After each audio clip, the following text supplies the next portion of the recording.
Velkomin í þáttinn Heimsmyndir. Í dag ég búinn að fá hann Einar Karl Friðriksson, efnafræðing og innanbúa mann hjá Viðreisn í heimsókn. Og við ætlum að leika okkur aðeins að því að skoða þessa umræðu alla eftir að Sólveig Anna Jónsdóttir sagði við Hallgrím Helgason að Vóki sé ömurlegt. Og ég og Einar þekkjumst til lengri tíma af netinu og höfum skokkað saman 10 kilometra á svona. Já, búið ári í grái og... Þannig velkomin í þáttinn Einar. Takk fyrir, takk. Ég ákvað að fá þig til mín af því að þú ert svona áhugamaður samfélagsrýni og svo ertu svona viðreisn, þannig að þú ert svona kannski lauslega hægri miðju eða eitthvað í pólitík. Já, má alveg segja það. Og svo ertu náttúrulega mikill rólindismadur, þannig að ég á ekki sérstaklega vona því að þú kallir mig trumpista þá ég segi eitthvað. Nei, við höldum þessu. Sigurbrúðum nótum. Herðu, ég er búinn að skrifa nokkrar pælingar. Ég er að prófa nýtt form í þessum þætti. Ég hef alltaf haft það þannig að við höfum bara mætt óundirbúin. En núna ákvað ég að senda þér bara spurningar og við myndum svona ræða þær. Þannig að fyrsta spurningin er svona: Litla Ísland er ekki Bandaríkin, en við virðumst alltaf smitast af bandarískri félagsmálaumræðu, kannski af því að við erum hluti af sama vestræna menningarheiminum.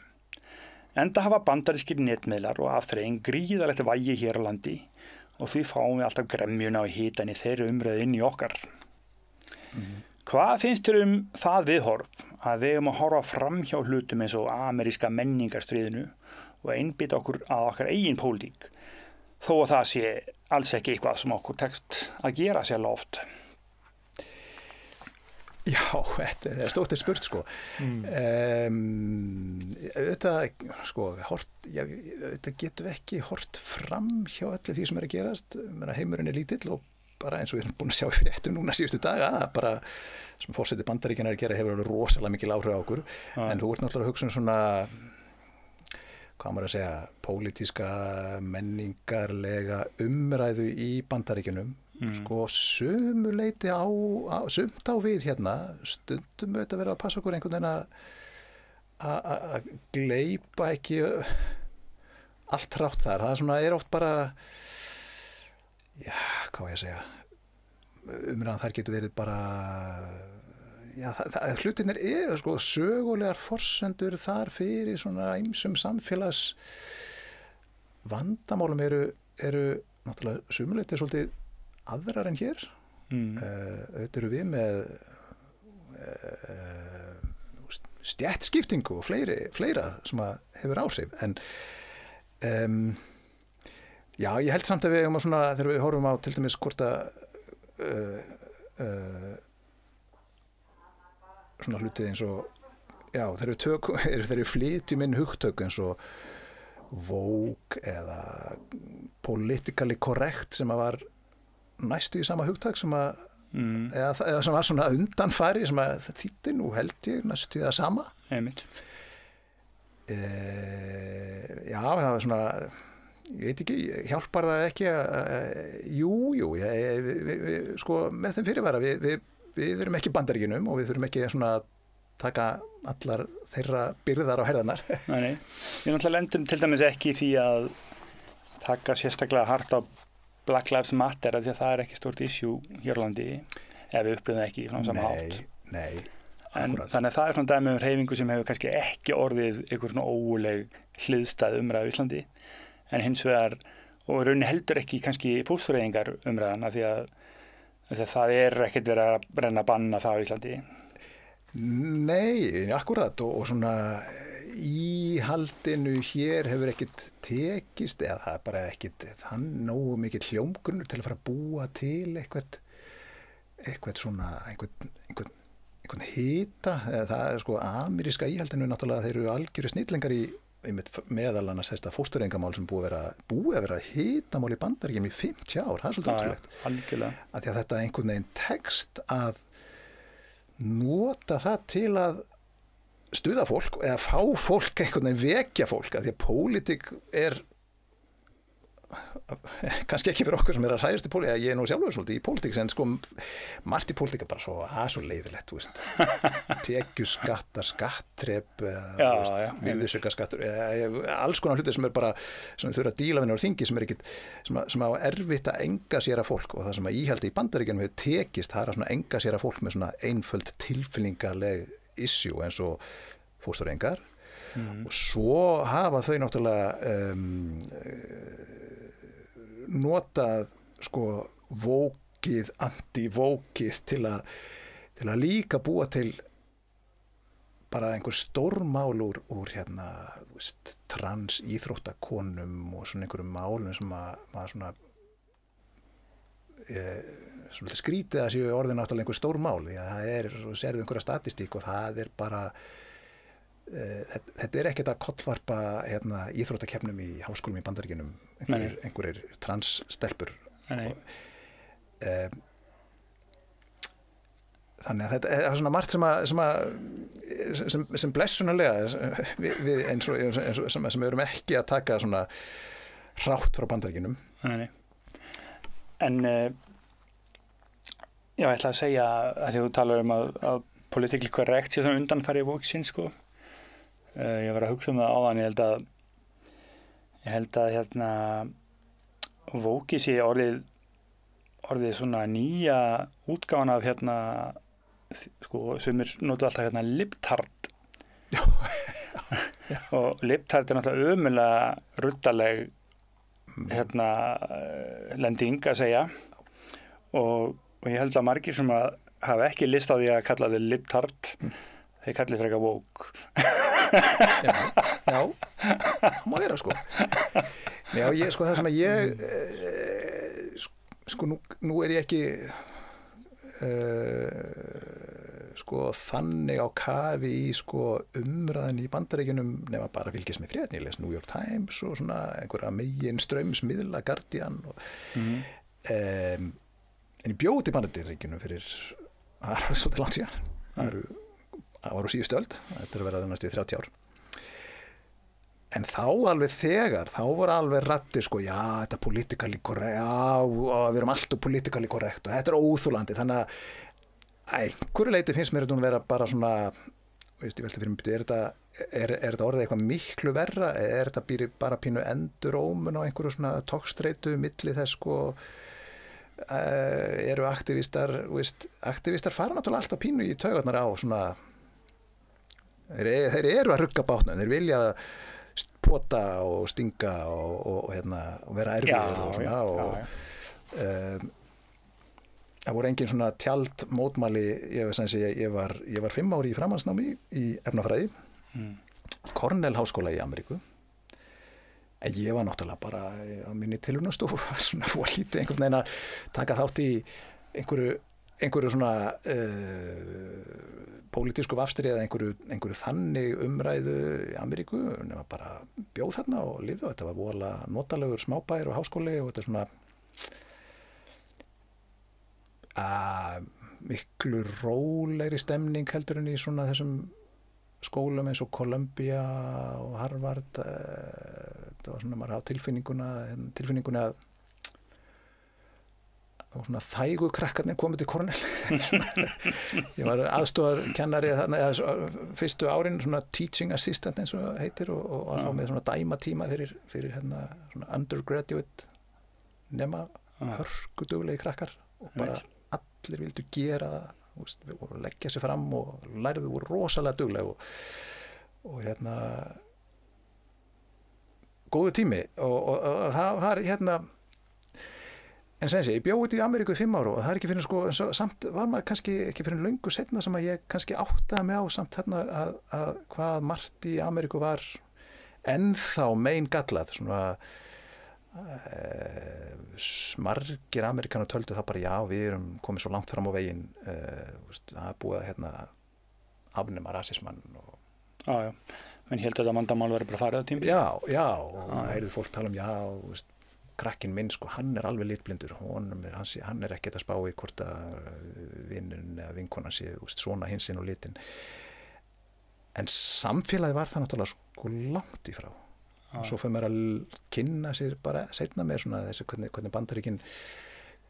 voru náttúrulega hvernig það mótaði þarna bara einhverjum örfám áratugum áður, þetta svona redlining og hvernig hópum var sko meðvitað haldið niðri og það lagast ekkit svona það lagast ekkit á 20 árum sko. Og það ekkit ennþá búið að lagast og það snerist náttúrulega svo Black Lives Matter baráttan svolítið að það er bara langt í landa að það sé eitthvað skonar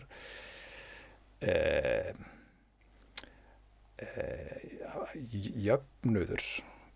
ok, Bandaríkin nú kannski ekki samfélag sem beinir sér að sækjast eða skilur, jöfn tækifæri að fólk sko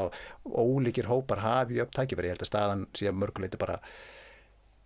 erfiðari en þegar ég bjóð fyrir 30 árum síðan. En við sem sagt höfum tilhneigingu til þess að flytja inn svona heitmálefni sem að almenningur getur sett sig inn í að þetta svona almenningur ekki að setja sig inn í djúpa umræðum þrasum skattaþrep en hann að setja sig inn í hvort að transkonur megi fyrir inn á klósett og það eins og skiptingin sé að þessi svona popular culture einhvern veginn almennu persónulegu mál þau rata inn í umræðana yfir landamærin sko frá Bandaríkjunum til Íslands en við erum ekki sérfræðingar í tollakerfi eða eitthvað slíkt sko. Nei, en sko það er auðvitað stór mál hér sem að snerta þennan flöt svona, segjum til dæmis mál eins og útlendingamál í Íslandi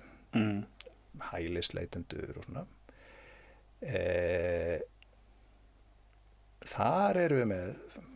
fólk, pólitíkusa sem að einhvern veginn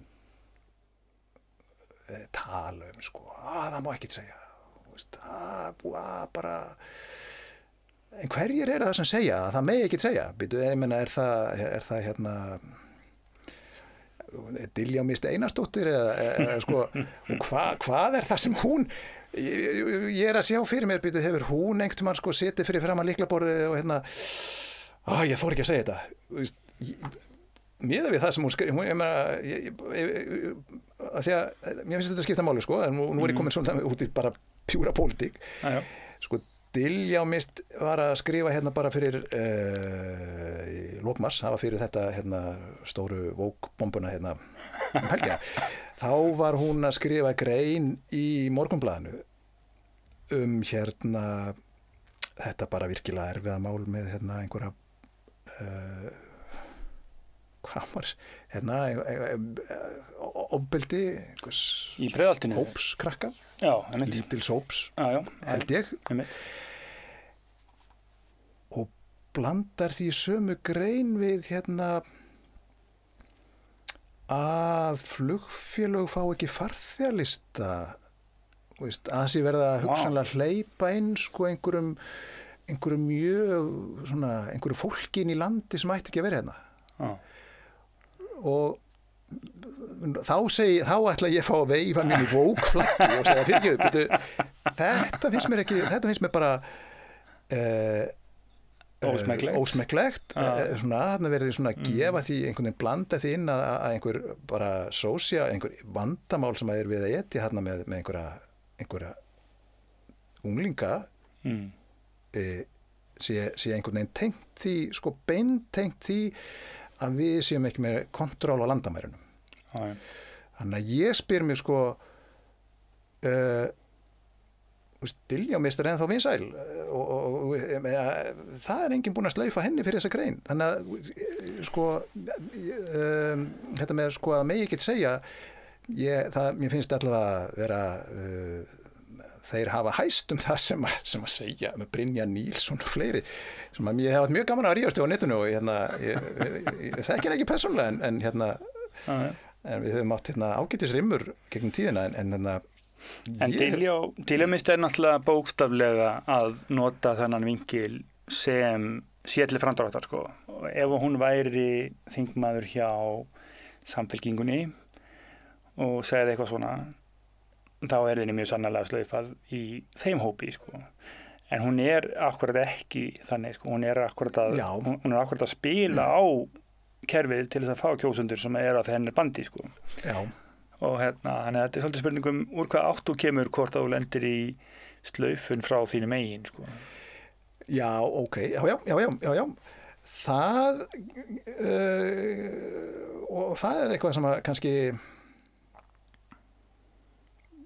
eins og þetta mál, hvernig á að díla við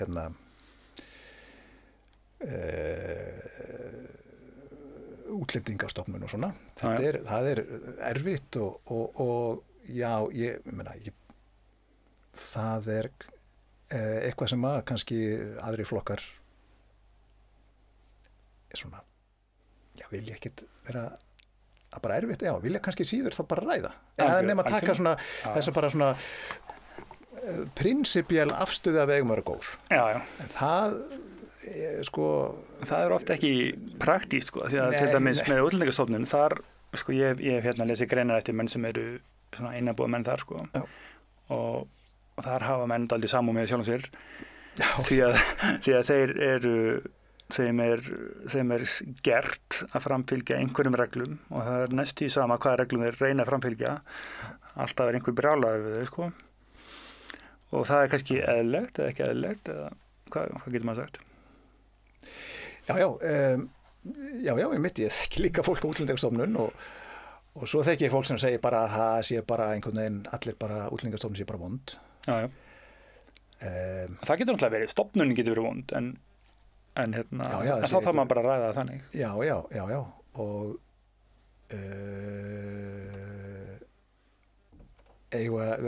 sko, já, ég meina það eru bara, auðvitað eru mál oft þannig að það eru svona núansar sem að svona þegar þarf að díla við málin á svona praktískum level, ef við segjum svo. Stíi. Það er ekki alltaf hægt að vera bara prinsipmanneski og það er náttúrulega nú hljóma ég svona eins og pólitíkus skilur það er svona þægilt að vera bara reiður og æstur á internetinu og það er svona ágætt að fólk láta í sér heyra ef því er misboðið en svo þarf að leysa málin einn veg að annan þú veist tíma komu já, ég veit ekki hvað svo herfi og þú svona, já, ég ætla ekki að fara ódjúpt og í útlendingamál, sko. Herru, tökum næsta spurningu. Já.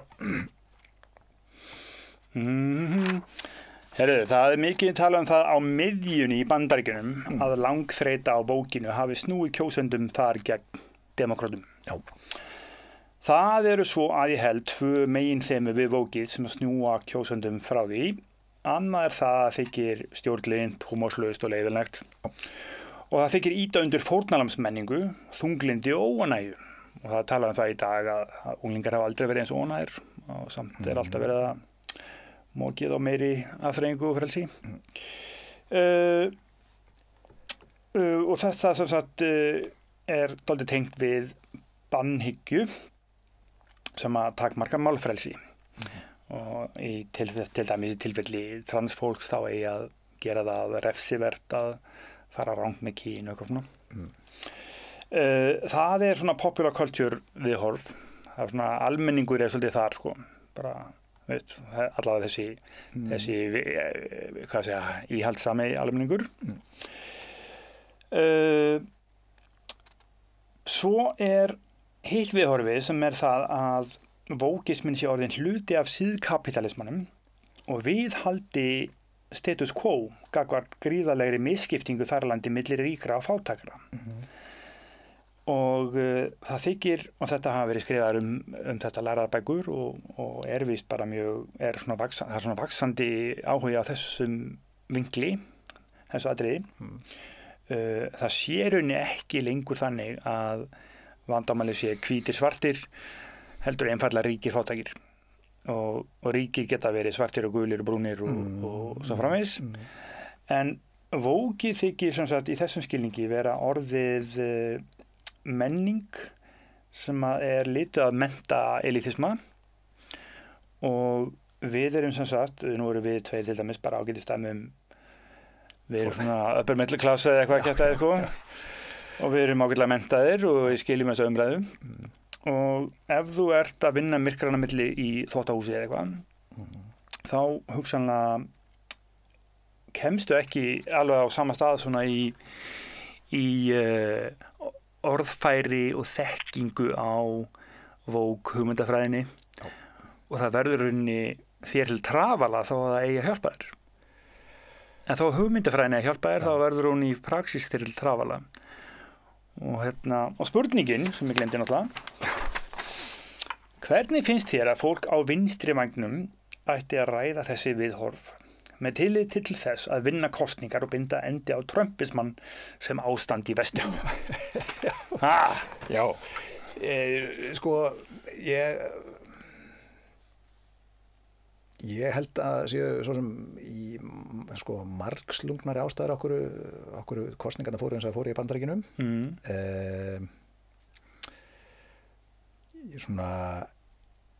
Ég held að það sé ekki vegna þess að þetta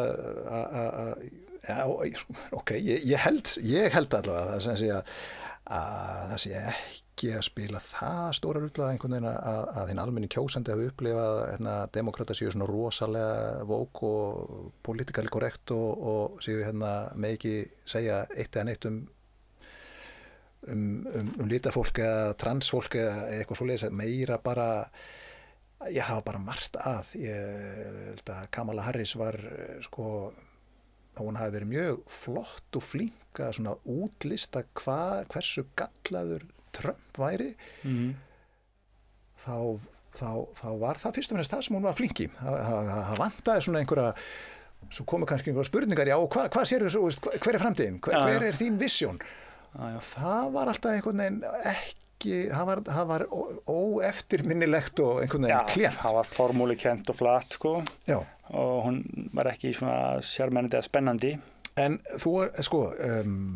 en þú komst inn á bara mjög góðan punkt, þetta með hvort að vókið ekki þess að þessi orðið einhvern veginn, þessi orðið partur af svona bara, hvað kallar það? Síðkapitalisman. Já, það er svona marxísk gagnrýni, sko. Já. Já, auðvitað einhverju leyti, þegar þú ert komin með stórfyrirtæki sem eru með þessi svona DEI deildir, heilu deildirnar við hliðina og partur af mannauðsdeildunum. Þá er svo sem geta einhverju sagt, já, en þú veist, þetta er bara það búið að einhvern veginn koma sér fyrir í kerfinu en er þetta ekki bara angi af sömu gagnrýni og segjum til dæmis innan feminisma, þá ertu náttúrulega með hvað maður að segja svona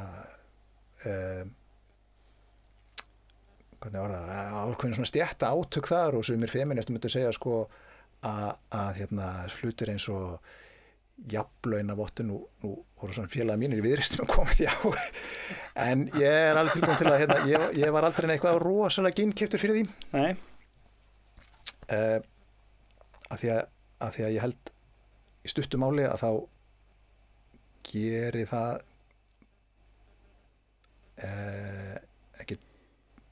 ekkert rosalega mikið fyrir jafnrétti. Af því að launamunur kynjanna stafar fyrst og fremst að því að það eru fjölmennar stéttir kvenna sem eru á lágum launum meðan önnur störf þar sem að krefjast ekki menntun þar sem að eru miklu fleiri kallar fá bara hærri laun og þannig að það hvort að þessi passaði upp á einhverjir deildarstjórar í hjá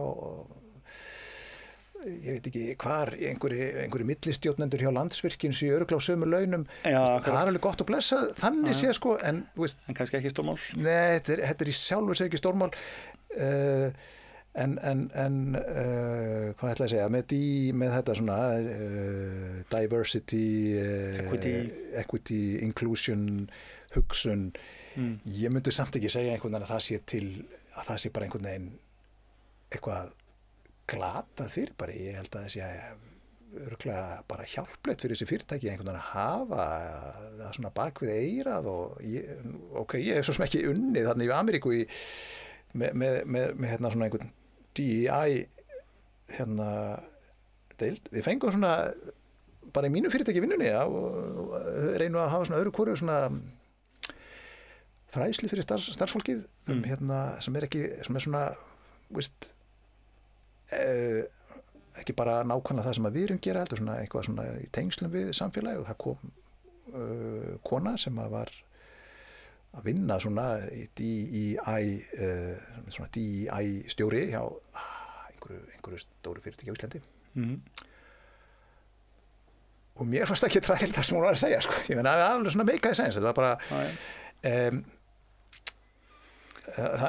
en ég alveg skil líka sko að hérna, hún nefnilega að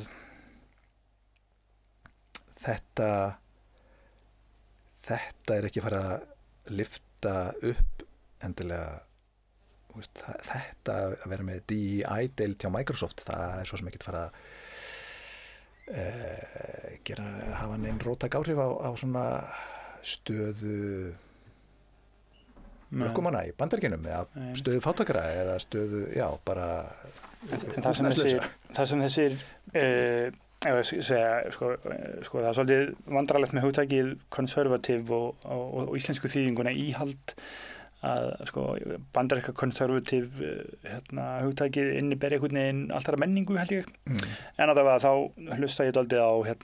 Amerikan homma sem heitir Andrew Sullivan og hann er frekar vel þekktur og með mjög mikið following sem svona podcastari og rithöfundur og hann var mjög virkur í baráttunni fyrir réttindum samkynhneigðra og hann er mjög jákvæður fyrir öllu slíku, náttúrulega samkynhneigð og kynsegin og hinsegin og öllum þeim málum.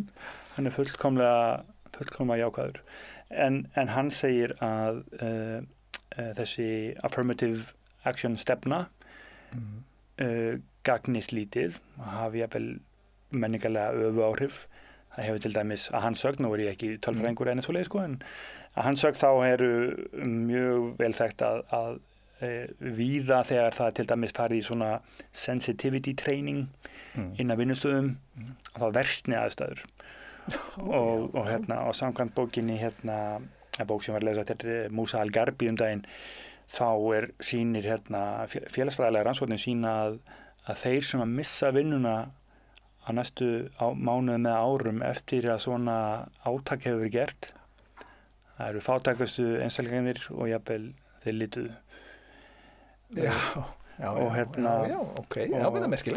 og gagnrýnin svo að í fyrsta lagi þá sé þetta tilgerðarleg og frekar gagnslaus hugmyndafræði þegar hún er orðin í svona síðkapitalisma innlimuð og orðin meira svona eitthvað þetta er næstu meir það að skapa störf fyrir einhverja mannustjóra heldur en að leiðrétta eitthvað vandamál og svo hitt sem sagt að þessi innleiðing og stöðuga umræða hún dragi úr þrótti þeirra sem að tala raunveruleg verkalýðsmál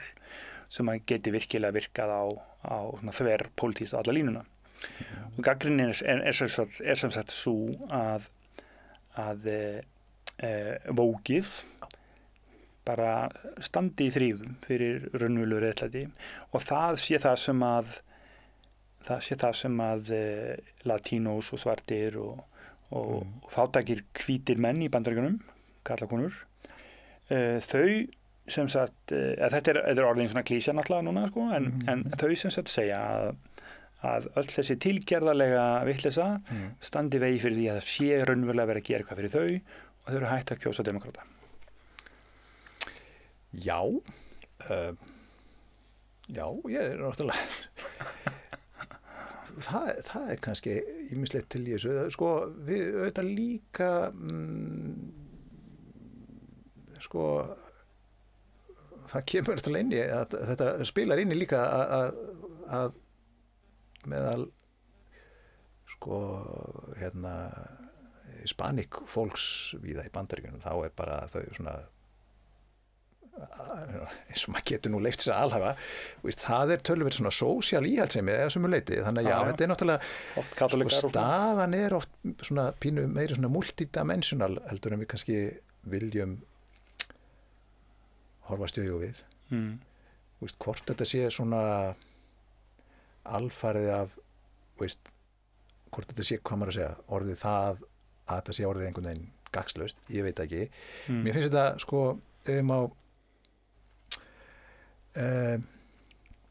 Því að nú hef ég mikinn áhuga líka á umhverfismálum og loftslagsmálum og svoleiðis.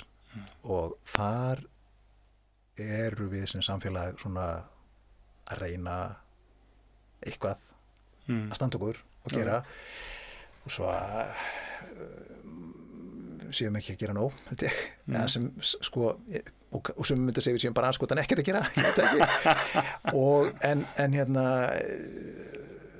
Evrópusambandið til dæmis að reyna þá að vera með einhver svona reglur svona meiri reglur kolefnisbókhald og einhvers konar sustainability mælikvarða og svona. Og svo sér maður mikið á svona þú veist, hérna svona fjármálagaurunum á Twitter, X-inu, sem eru náttúrulega alveg grjóthægri sinnaði sko, svona og þeir eru einhvern veginn á því bara þetta sé bara gaslust. En sko þá veit maður ekki alveg, þetta er kannski óleitt því að maður veit ekki alveg, byrju, er þetta gaslust, þetta sé bara píp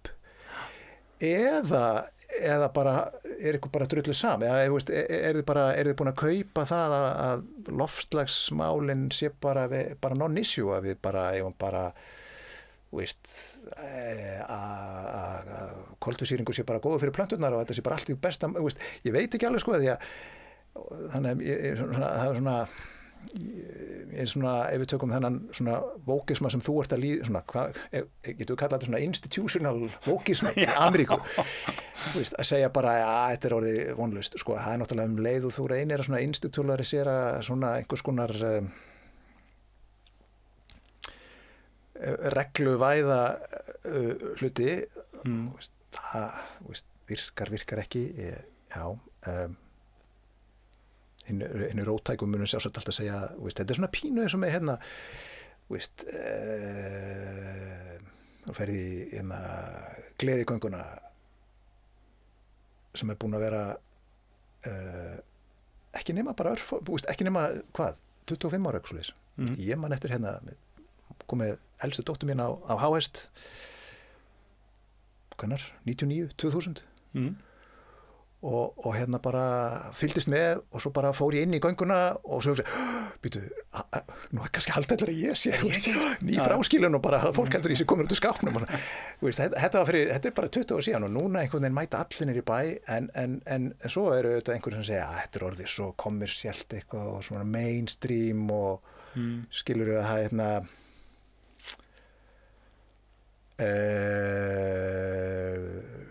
baráttan en svo kannski eru sumir bara eins og þú varst nú að vitna í samkynhneigðarmann, sumir sem segja bara að hérna að það séu að þurfi ekki alltaf að elta sko þeir sem eru hvað róttækastir, þeir hafa ekki sjálfkrafa rétt fyrir sér í einu og öllu. Nei. Og auðvitað verður að leyfa umræðu hlutina.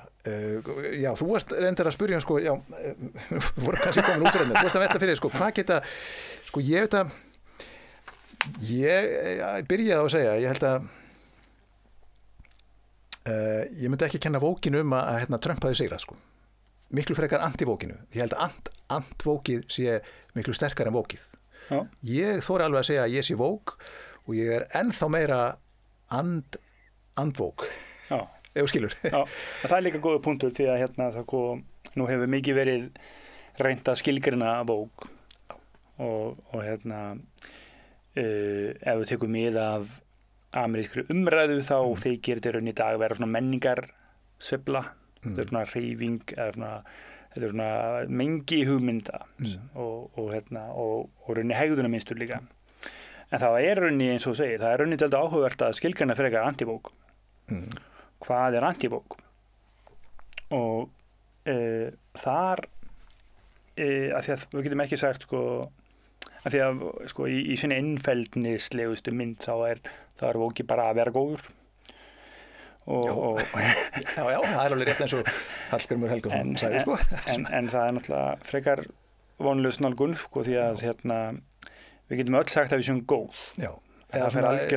vera meðvitaðar eða vökull, vera einhvern veginn svona meðvitaðar mismunandi stöðu og allt þetta. Já. En það fer algjörlega eftir í hvað þú gerir í nafnu góðu mennskunar, hvort þú raunverulega ert góður.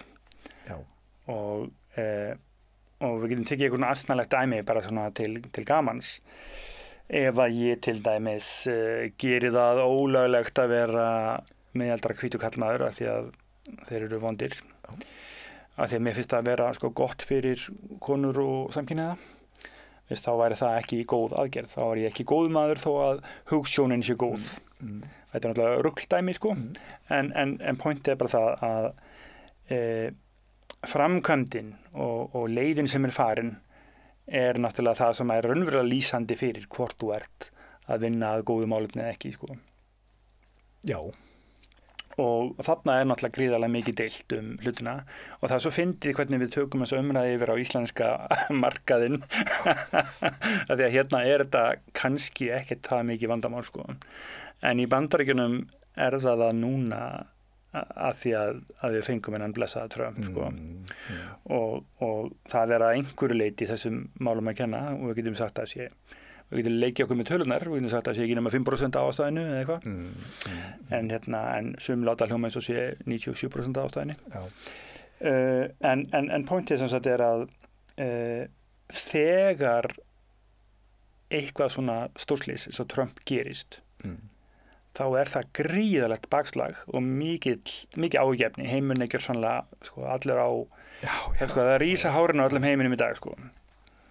Og það hefði þurft að afstýra Trump. Já. Og ef að þetta er eitt af því sko. Já, það sem ég vildi kannski segja sko, ég vil ekki ef við förum hérna aftur til væmar lýðveldisins, það voru ákveðnar aðstæður sem erfiðar og sérstakar og upp úr því sprettur hreyfing nasista og við getum ekki einhvern veginn klínt því á að einhvern veginn frjálslyndir hafi ekki staðið sig einhvern veginn, skilur það þess vegna vil ég ekki einhvern veginn kenna sko, og það væri frábært ef demokratar hefðu einhvern veginn verið betri, flottari, sterkari en ég vil ekki alveg kenna þeim sko mannvonska Trump er hans ekki sko, þannig að skilur við bara þannig að nú er bara eftir verið með sko ábyrðin en þú ert auðvitað, hefðu við getað við verum ekki að tala sko ég ætla reyndar að vera ég ætla reyndar að vera algjörlega ósammála með þetta sko, ekki algjörlega ósammála ég er sammála því að Trump er vandamál og hann er sjálfur Trump sko og það er ekki hérna feministum að kenna að Trump er vondur það er ekki svoleiðis sko en árið 2021 eitthvað svoleiðis þá stóð transumræða mjög hátt þá var verið að berjast tilnefningu til forseta útnefningar hjá republikunum og það gat verið DeSantis og gat verið Trump og svona og ég svo sem sagt þetta áður en ég tók svolítið þátt í þessari umræðu og ég er mjög pro-trans en ég hafði efasemdir sumuluti og það hafa meira segja transaktivistar sjálfur og ég fann að umræðan var svo hadrömm og leiðinleg að ég skynjaði að það var að verða þetta mjög mikil vöxtur í antivók já og mér var algjörlega ljóst árið 2021 að næsti forseti Bandaríkjanna yrði repúblikani það var algjörlega hreinu fyrir mér og það er að því að ef við tökum gamla málsháttin eftir nokkur ár þá man enginn hvað þú sagðir en hann man alltaf hvernig þú lést honum líða að þetta er tilfinningalegt og þegar góðmennsku ofstækið, ef við notum það þegar það veldur gremju í stórum hópi fólks þá ertu svona pínlega að sveifla einhverjum bolta sem kemur tilbaka sko. og ég veit að ég er að einfalda með því að tala þetta atriði sérstaklega en þetta er birtingamind miklu fleiri þátta sko. en eins og ég segi, og þetta er náttúrulega ekkert merkilegt að ég hafi haldið eitthvað á þessum tíma sko. En mér var algjörlega ljóst að demokrata myndu tapa næstu kosningum því að þeir væru búin að vera of meðvirkir með þessari orðræðu. Þetta já, ok. Ég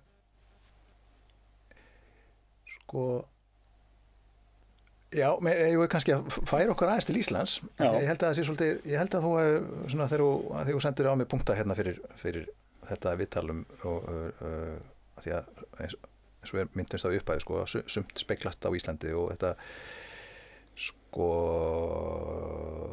þú varpaði upp til dæmis, þú veist, voru Píratar alltaf vók? Já, voru að bíða eftir því að næsta spurning sko. Nei, fyrir ekki, en það kannski tengi sko, þú veist, eru demokratar of vók, eru vinstri flokkar of vók eða of ok, við þurfum ekki endilega sko, þetta orð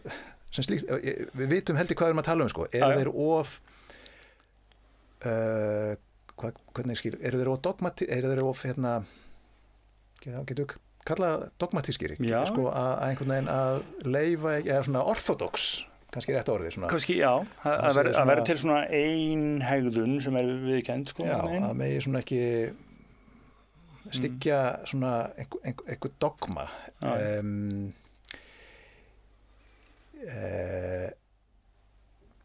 Sko, já, sko ef við förum til Íslands ég þekki það svona miklu betur, ég held ekki til dæmis að íslenski kjósendur hafi upplifað það að flokkar sem að Guldu, Afhroði, Vinstri grænir og Píratar sósíalistar svona öðruvísi, þeir voru náttúrulega ennþá bara litlir en þeir náðu ekki brautargengi í alþingiskosningunum Píratar og VG, ég held ekki að það hafi verið, sko VG bara sér kapitúli, skulum bara ekkert fara við það tengist bara það strauðið sig með því samtalinu við Sjálfstæðisflokkinn. Já Píratar sko, þú veist ágætis fólk marga ágæta vini hérna þú veist, reyna virkilega að vera svona vandvirk og rýna málin og þingi og svona já, kannski svona einhver of orthodox vókismi hafi háð þeim meira innbyrðis og að því að þau voru náttúrulega að glíma við svona ýmiss konar krísur og auðvitað hafði það áhrif ég meina á þingi einhvern mín Anna Kristín talaði mikið hælisleitendamálin og mjög vel inn í þeim en ég held að Sigrid ekkert kosningar á því, hælislendur ekki með kosningarétt og bara,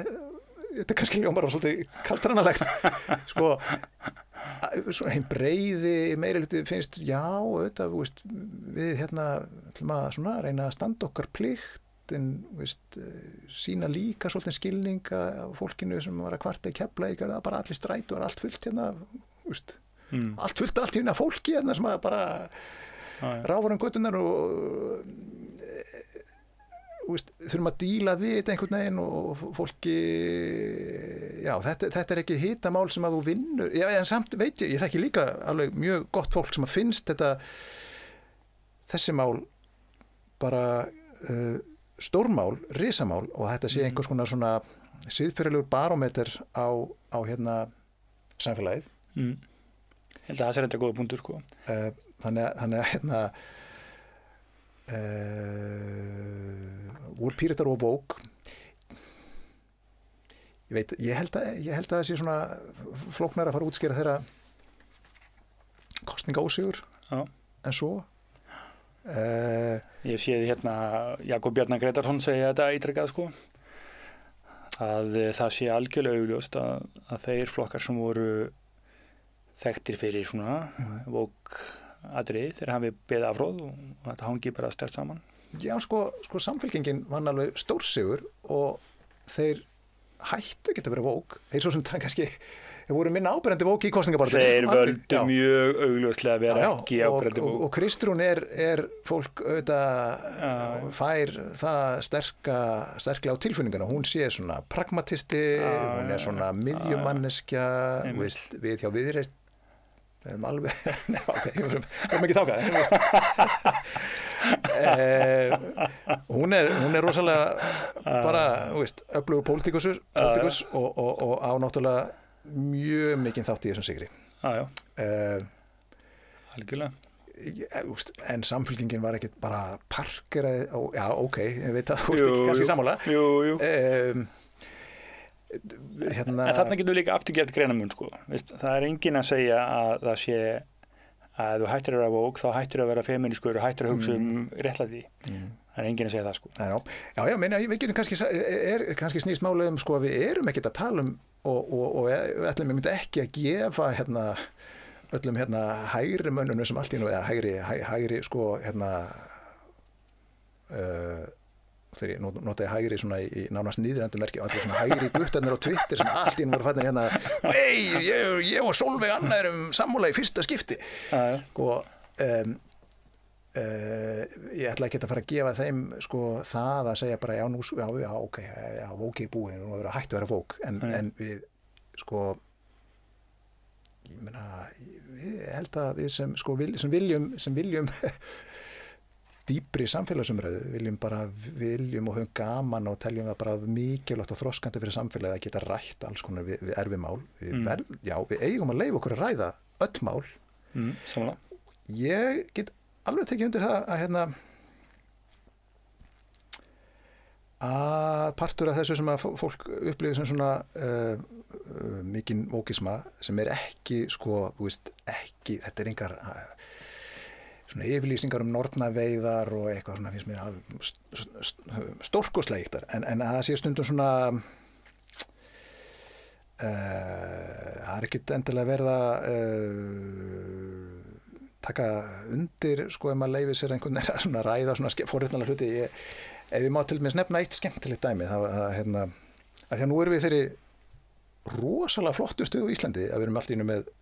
ekki kannski alveg allt í einu á þessari öld hefur vaxið mjög mikil sem sé konur í svona æðstu ábyrgðarstöðum sérstaklega á hinu opinbera og þetta var talið upp nýlegri frétt á RÚV fyrir bara viku síðan forseti Íslands forsætisráðherra og formenn allra ríkisstjórnarflokkana formenn allra borgarstjórnarflokkana biskup Íslands ríkissaksóknari, rektor nýkjörinn sem tekur við núna í sumar ég meina við getum haldið það eru sveitastjórar í stórum sveitafélögum Hafnarfirði og Kópavogi þetta er bara gríðarlega flott það finnst mér persónulega af því að þó að ég segi mér finnst ég nefnilega enda að vera svo ungur eða þegar ég var bara lítið strákur sem eru 50 ár síðan þá voru bara konur á Alþingi voru 5 eða 6 eða eitthvað Guðrún Helga var bara þeir voru bara þær gátu bara nánast komist fyrir í stúdíónu sko. Þetta er svo stutt síðan þetta finnst mér alveg frábært en svo ég klári dæmið RÚV sagði frá þessu og svissaði svo á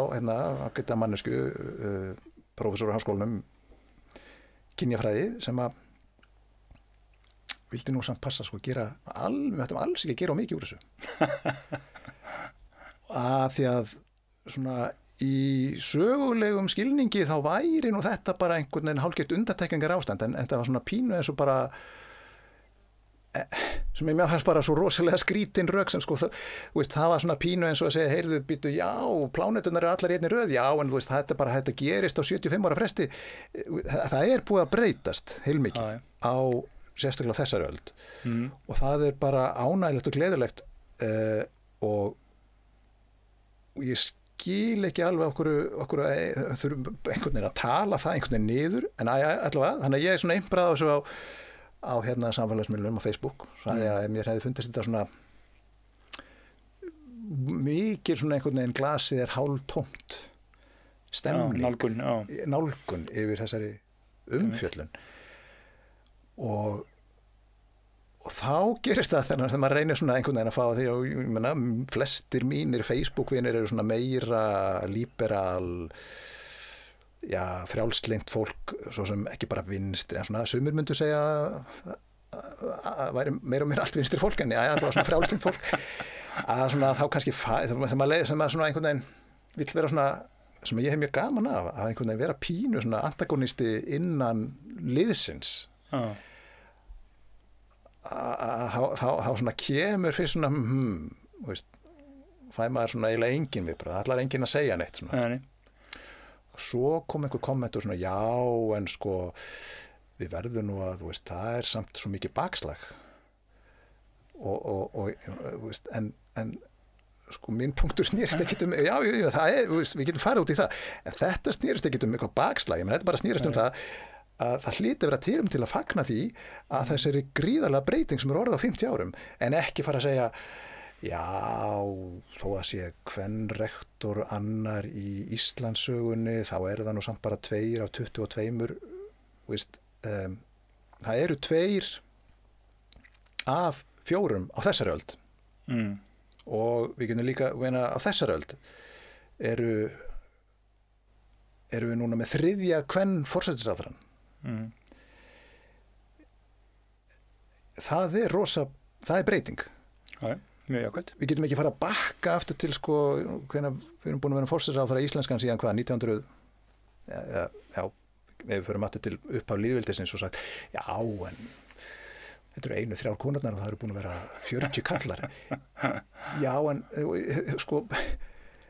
bara sem vísindamaður finnst mér einhvern veginn sko þetta er bara óvísindileg nálgun að einhvern veginn fara að draga niður þessi rök og segja einhvern veginn gera lítið úr breytingunni af því að það eru samt eitthvað af því að það er ekki náð fullu jafnrétti eða eitthvað ég held reyndar sko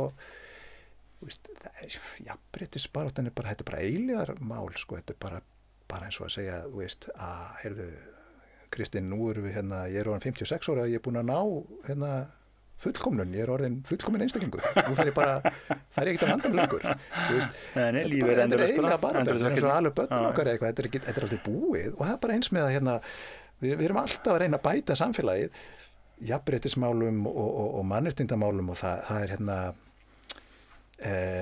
og það mun alltaf vera að sveiflast fram og tilbaka sem betur fyrir ég leyfi mér að vera bjartsýnis manneskja þó flesta daga að við séum alltaf svona færa okkur svona meðaltali í rétta átt en veist, við erum aldrei komin á eitthvað loka punkt þetta er aldrei, við getum ekki sagt já, nei, við skulum ekki fagna rektorskjörinu að því að við erum ekki komin alveg alla leið það finnst mér svolítið skrítin Þetta er einmitt eitt af því sem að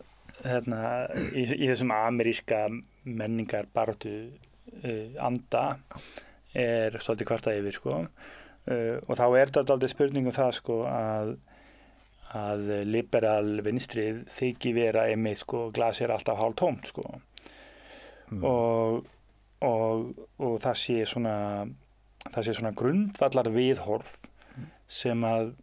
verði líjandi með tímanum og sé að vera óvinsalla og þarna mætti til dæmis sem dæmi segja kannski að nú sé staða kvenna á Íslandi orðin að minnstakosti það góð að það megi dálítið leyfa einhverjum öðrum málefnum að fá ljósgeislan sko Já sko ég meina annað sem að reyndar til að gefa kynjafræði prófessornum aðeins kredit, hún kom inn á líka að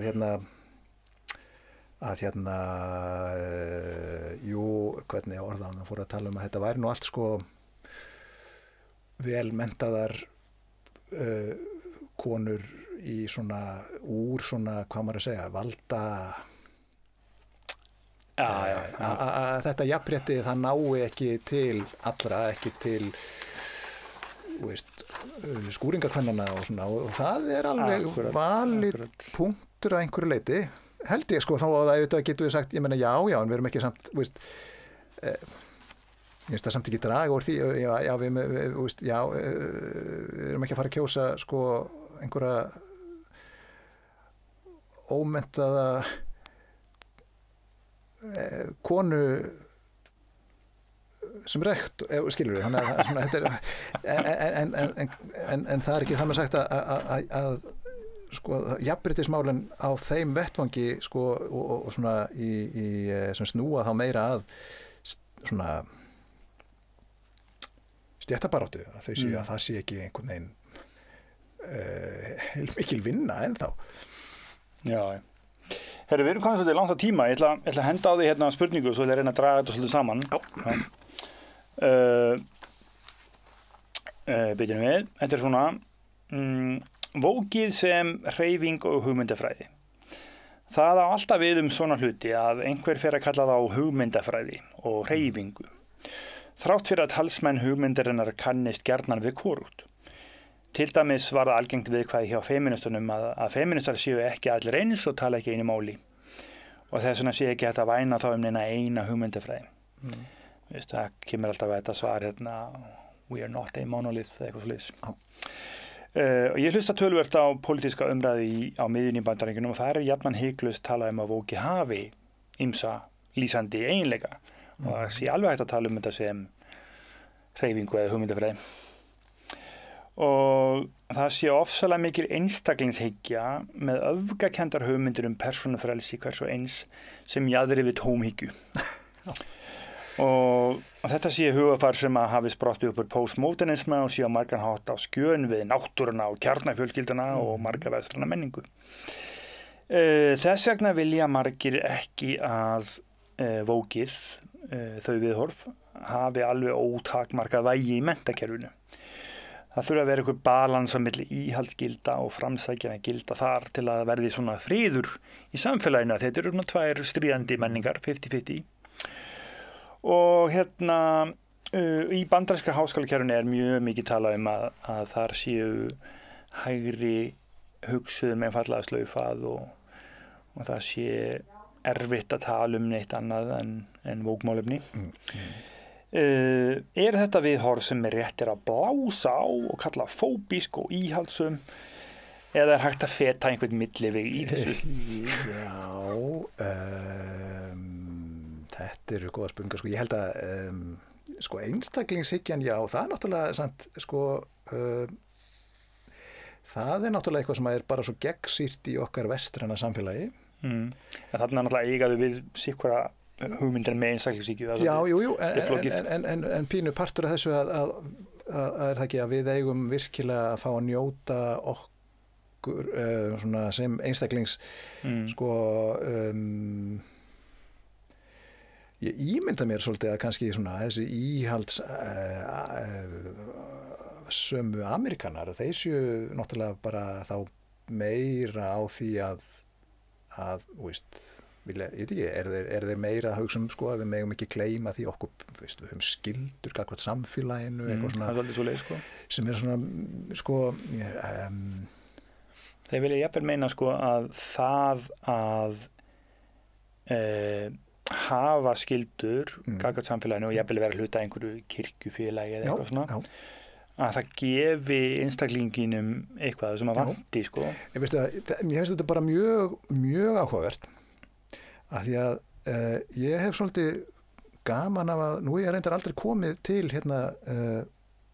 Miðausturlanda en það svo margt sem ég finnst spennandi við svona önnu samfélag og ég haft hann draum einhvern veginn að fara sem túristi til Íran, ég veit ekki, kona mér vill ekki koma með mér skil ekki til ég hef hitt einhverja Írani svona skiptinum og bara yndislegt fólk og kurteist og svo alúðlegt og almennilegt og hérna sko og nú þannig já, þetta var svona fyrirværi ég hef ekki komið til þessi landa þannig ég get ekki sagt en sko maður færi auðvitað tilfinninguna svona allavega í kultúrnum í Miðausturlöndum, íslenskum löndum að það náttúrulega miklu meiri áhersla á svona fjölskyldugildi skildur þínar gagnvart fjölskyldunni og jafnvel svona hugtök eins og heiður, fjölskyldan og alls konar svona en nákvæmlega sama fólkið fólkið í Ameríku sem að talar um svona íhaldsgildi og fjölskyldugildi og svona sama fólkið einhvern veginn agnúast alveg rosalega mikið og hérna á Íslandi líka agnúast svakalega mikið út í múslima en þeir eru kannski eiga miklu meira sameinlegt en sko margt í þessum kultúr sumt hérna getur örugglega bara getur verið íþyngjandi og erfitt og haldið aftur af einstaklingum að njóta sín en sumt kannski hefur kosti, ég menna reyndu að lýsa fyrir mannesku frá Íran eða Pakistan svona hvernig fyrirbærum eins og íslenskum elliheimilum eitthvað svona, þeir bara, býtu, hvað segirðu? Amma bara einhverju kuldalegu fjarlæg og þú fer til hennar einu sinni viku og segir, nei, ég kemst ekki hverju viku af því að, ég bý upp í Grafovogi og hún vestur í bæ, þannig að svona, þeim finnst þetta bara rosalega svona skrítin hugsun, en við erum svo föst í því að náttúrulega við erum svo upptekin að því að vinnun okkar og svona og svona en sem sé svona einstaklingshyggjan jákvæð og auðvitað vilja við leyfa einstaklingum að njóta sín og fá að blómstra og það held ég sko hjálpi samfélaginu líka að blómstra ef við erum ekki of niður njörfuð í sko einhvern fastmótur hlutverk og hvað við eigum að gera og hvernig við eigum að lifa lífinu okkur við erum samt óhamingjusöm alltaf sko það eiginlega í næsta þátt kannski sko en sko ég bara vestræn samfélög skandinavísk, það sem mikil einstaklingshyggja en samt svona hæfilega mikill sósíalismi eins og Bandaríkjamenn myndu segja þið eru bara sósíalísk þetta eru þau samfélög sem að koma bara best út á svona mæli kvörðum lífshamingju þó svo að við erum að glíma við kvíða og angist og deburð og allt það sko þá bara þá það ekki þannig eins og við stundum ímyndum okkur að sko að fólk í Afríku, það hleypur alla daga og svo ánægt. Já, veistu, nei, ég held ekki hugmynd það. Ég held að sé bara ekkit endilega hamingju saman við og sko í þessu eins og svo mörgu öðru, þá finnst mér svo gaman að að reyna faktist að sko ekki að reyna að finna út úr hlutuna, þess vegna hef ég svona gaman að lesa bara Economist og svo að sumir segja að þeir séu stundum pínu yfirborðskenndir en þeir segja svona að koma með einhverja tölur og rýna svolítið hlutina og þeir eru pínu vók en svona nota tæki og tól hagfræðinar til að og tölfræði til að bara vera ekki að fullir það alls konar hluti, bara svona mér finnst, veist og til dæmis eins og hluti eins og sko popúlismin íhaldspopúlismin sem núna í Bandaríkinu og Evrópu svolítið mikið sko að þetta bara þú veist að hafi allt verið betra í gamla daga bara bókstaflega, ég meina slagorð Trump bara bökkum aftur Make America Great Again verðum eins og við vorum að því að bara í fortíðin var svo frábær þetta galin pæling sko, við vitum alveg að það voru bara þú veist, geðveiki og alkoholismi og þunglindi og sjálfsvíg og fyrir 50 árum síðan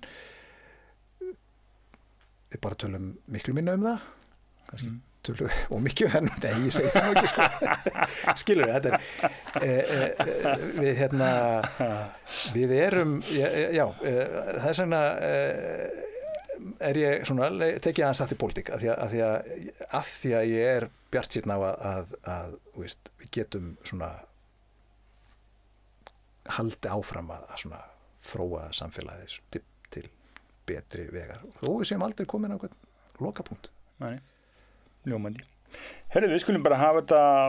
svona nánast loka orðin, við höfum ekki mikið meiri tíma það að fara heima að elda og svona en svo í draugunum aðeins saman þá var þetta bara mjög gaman takk fyrir komuna og mér finnst þetta bara ágætið spjall ég held við svona aðeins snert á hlutunum á þess að vera bara með það móti sko já, gott ég held að sé gagnlegt að sko því að svona hlutir er svo tölfræði tölfræði hefur oft verið gagnrýnd fyrir það að þú getur fengið bara það sem þú vilt út úr inni það fer bara til hvernig þú skoðar hana og ég held að báðir hópar í Bandaríkjunum hafi sér hvað að segja sko. Og ég ætla nú að reynda að gaggrina aðeins svona vóki að því leitunum til sko, að þeir vinir mínir sem eru mjög vók þeir tala einfallega amerska hægrið sem heila þvegna hálfvita og ég hef aldrei heyrt á talum að þaðan komi bókstafur af góðum hugmyndum sko. Og ég held að það sé objectively rangt og lélegt viðhorf. Já, sko, en aftur, þú veist, það ekki kannski alveg rétt og rangt, þetta sko, ég get alveg ímynda mér að, sko, það svona, sko, nú, því ég fæ líka á tilfinninguna í stóru samfélagi eins og Ameríku með, sko, hvernig fjölmiðlun orðin að fólk, sko, sér einhvern veginn fréttirnar sem að Trump-kjósendur sjá bara einhvern veginn allt aðra fréttir eins og fólki alveg á hinum endanum sjá það, þannig að þau einhvern veginn eru með svolítið bara sitt hvora heimsmyndina sko, en ég hef skilning fyrir því sko þegar fólk að lýsa því sko að það sé bara ekki, það get ekki lengur verið með Thanksgiving boða því að það sé bara ekki hægt að tala saman fólk get ekki ég hef rosa gaman að tala í fólk sem algjörlega undir með því, en stundum getur það náttúrulega verið lýjandi ef umræðan ekki, ef þú kemst einhvern veginn, ég meina ég pínu búin að gefast upp og að ræða við suma svona umræðu félag hluti eins og borgarlínuna menn eru bara komnir einhvern veginn rosalega djúpt um einhverjum skotgrafir skipulagsmál í Grafavogi, það einhver svakalegu tilfinningahitti orðin það sko að það bara það megi bara ekkit þessi bara fullkomið hverfi það hefur verið bara búið að skipa þetta var bara tilbúið þegar var 1990 og þannig eigi bara að vera og helst eigi bara og það megi bara einhver breyta og fólk svona það svona erfitt að komast einhvern veginn inn fyrir getur einhvern veginn reyna að finna einhvern flöt að byrja að ræða saman af því að svona í samræðum þar maður helst alltaf byrja á því held ég að finna einhvern sko flöta sem við erum sammála og vinna sig einhvern veginn þannig ef við erum ekki sammála neitt sko þá getur við svolítið erfitt að ræða saman ég tala ekki ef við erum með bara ólíkar forsendur við bara einhvern veginn erum ekki með sömu þess að segja sko tölfræði eða við verðum að hafa helst einhvern svo erfitt að ræða saman við vitum ekki á hverju við stöndum sko. Ég hérna með mínar upplýsingar og þú segir bara, nei, þetta er bara ekki rétt sko. Það það sem þetta svolítið erfitt með pólitíkina í Ameríku, hvernig Trump náttúrulega sko ég myndi ganga svo langt að segja sko, hann lýgur ekki bara meira heldur en venjuleg pólitíkusar hann eiginlega bara segir okkur að hann bara megi það hann bara var eitthvað frækt eitthvað viðtal hann satt með einhverjum erlendum leiðtoga og hann var spurður heyrðu byrju þú sagðir fyrir 3 dögum síðan ég man ekki hvað þetta var og hann svona nánast bara glottur já, sagði ég það já en þarna raunni grípur þú svona boltan svolítið einmitt á rangan hátt fyrst mér sko já, okay. Af því að ég átti ekkert við Trump sem slíkan sko málið sko að mínum að konservativ heimurinn sem slíkur ekki komplett alvont stóð af hálfvitum og þegar maður segir það þá maður búin að gera sig ómarktakarna já þá vantar þig einmitt sko ok bökkum aðeins, af því að ég sagði einmitt hérna og það var kannski svo slætað í burtu við þurfum það sko einmitt í Thanksgiving bóðinu við verðum að ná að ræða saman akkurat og við verðum þá að hlusta líka og heyra sko við getum ekki sko það var erfitt allavega bara afskruðum segjum að ef ég byggi í Bandaríkjum og ég segi bara 40% af þjóðinni þetta eru bara hálftar ég get ekki umgengist þetta fólk sem að reynda sko ég meina samfélag klofna í mannkynssögunni og það iðurlega erfitt og dapurlegt og vont það alveg til dæmi minna voru einhver það til dæmi í Ameríku hvað var það einhverja svona kommunur svona ofurharðara feminista sem bara sögðu þetta bara samfélagið svo gegnsýrt af Karl, hvað segir maður? Feðraveldinu, já, feðraveldinu, að bara við ætlum að búa til okkar eigin samfélag og svo fluttu þær út í skó og mér finnst það pínu synd ef fólk svona gefst, eða sko bara segir bara ok, ég gefst upp á ykkur hinum, ég er bara farinn. Við kannski konnustu við bara barnauppbyldinu, börnin stundum bara segja bara, ég ætla bara að fara,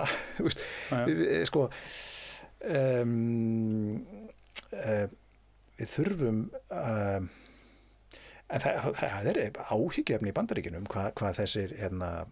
þessi gliðnun hópa ég vinn í þannig vinnu að ég er í mjög miklu samskiptum við fólk frá öðrum löndum, Ameríku svona kollegastofur sem sé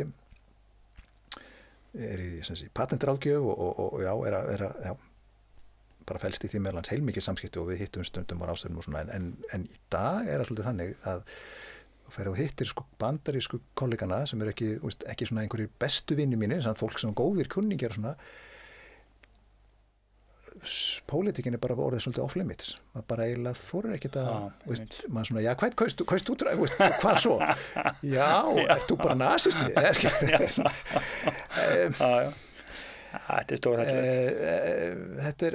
þetta er pínu erfitt, sem betur fyrir erum við miklu betri stað á Íslandi og við eigum auðveldra með að tala saman og ég held að meiri segja Sólveig Anna og Hallgrímur Helgason hljóta geta líka að tala saman, ég held að þessu já á þess að fara eitthvað út í það sko. Já. Herru, við látum það bara gott heita í þetta sinn. Takk fyrir, þetta var kæra þakkir. Vona að þetta hafi verið mjög gaman. Já, glæsilegt. Herru, takk fyrir okkur og bless.